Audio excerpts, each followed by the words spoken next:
Àtẹ̀jíṣẹ́ orí ẹ̀rọ ayélujára tó lù sórí ẹ̀rọ ayélujára WhatsApp tó lù síta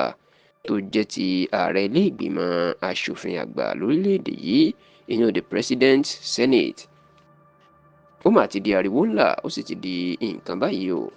pẹ̀lú bí bàbá náà bó ṣe fi àtẹ̀jíṣẹ́ owó tí ó fi ránṣẹ́ sí ọ̀kan lára àwọn ọmọlẹ́yìn ẹ̀ tó tún ti jẹ́ amúgbálẹ́gbẹ̀ẹ́ rèé,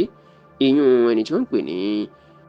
Ofot Ebong bó ṣe fi àtẹ̀jíṣẹ́ owó tó fi ránṣẹ́ sí ìyún $25,000 $35,000 tí ó lé ní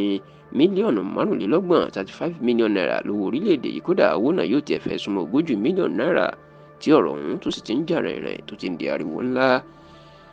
Níṣe ni ọkùnrin kan tóun náà jẹ́ amúgbálẹ́gbẹ̀ẹ́ fún Akpabio ìyún Atejise, òun ló mà gbé bí Akpabio àti Ofot Ebong bó ṣe jọ ń sọ̀rọ̀ tí Ofot Ebong tó ń dúpẹ́ lọ́wọ́ Akpabio lórí ẹ̀rọ ayélujára WhatsApp wípé òun ti rí $25,000 $35,000 tó fi ránṣẹ́ sóun lórí àìsàn tó ń ṣe òun. Kódà ó dúpẹ́ gidigidi lọ́wọ́ Akpabio tó sì jẹ́ kó di mọ̀ pé ilé ìwòsàn kan ní ìlú Uyo ìyún ní ìpínlẹ̀ Akwa Ibom tí òun àti Akpabio ti wá ìlò ń wà. Kódà ó sọ nọ́mbà yàrá tó wà nílé ìwòsàn náà, èèyàn bóyá Akpabio lè fẹ́ wá kí tàbí fẹ́ wá wò ó. Ṣùgbọ́n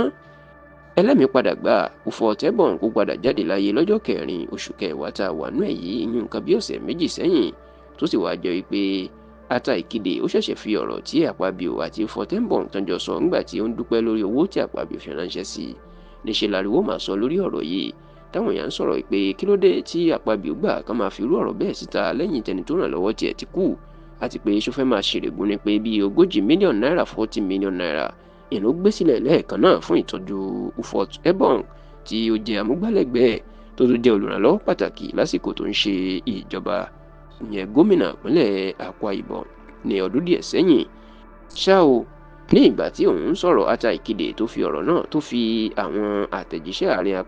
Akpabio àti Ofot Ebong tó fi síta jẹ́ kó di mọ̀ pé òun mọ̀ọ́mọ̀ fi síta ni. Ó ní nítorí pé wọ́n ti ń ba Akpabio lórúkọ jẹ́ pé ó máa ń pa àwọn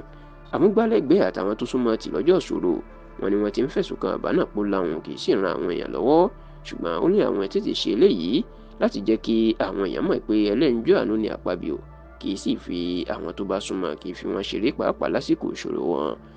Atejise jẹ́ kó di mọ̀ pé ìdí tóun fi tètè fi ọ̀rọ̀ náà síta tó ni pé